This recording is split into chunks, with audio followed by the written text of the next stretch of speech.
Element हैं, तो इन mn elements को आप एक रेक्टेंगुलर एरे में कैसे रिप्रेजेंट करते हो उसको देखते हैं।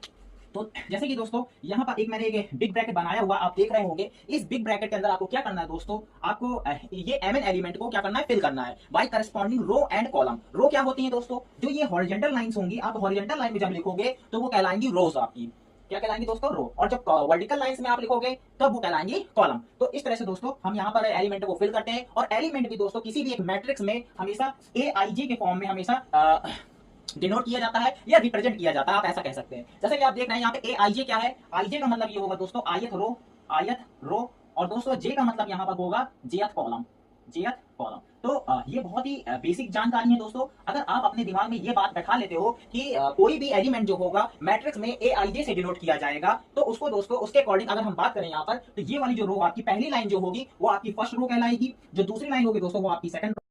दोस्तों इसी तरह से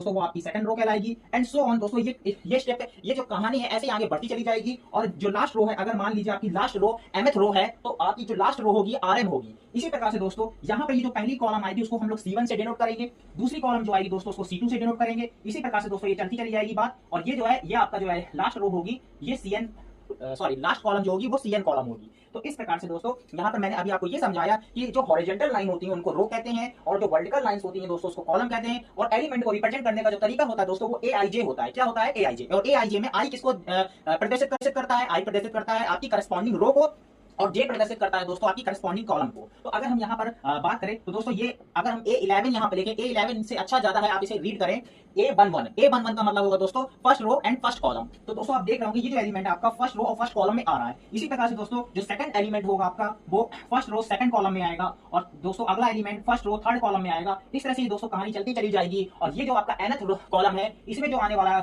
एलिमेंट होगा उसका जो सिंबल होगा दोस्तों वो A1n होगा। क्या होगा दोस्तों, A1n होगा। और इसके बाद में अब हम बताने वाले हैं तो पीछे वाला एलिमेंट 1 होगा। इसी प्रकार से दोस्तों ये A22 होगा, ये A23 होगा, डॉट डॉट डॉट A2n। और इसी तरह से आप करस्पॉन्डिंग जितनी भी रो आ रही हैं या फिर जितने भी कॉलम आ रहे हैं उसको आप फिल कर सकते हो दोस्तों। अगर मैं यहाँ पे इसकी mth रो को फिल करूं दोस्तों तो ये आएगा AM1, AM2, AM3 and dot dot dot AMN।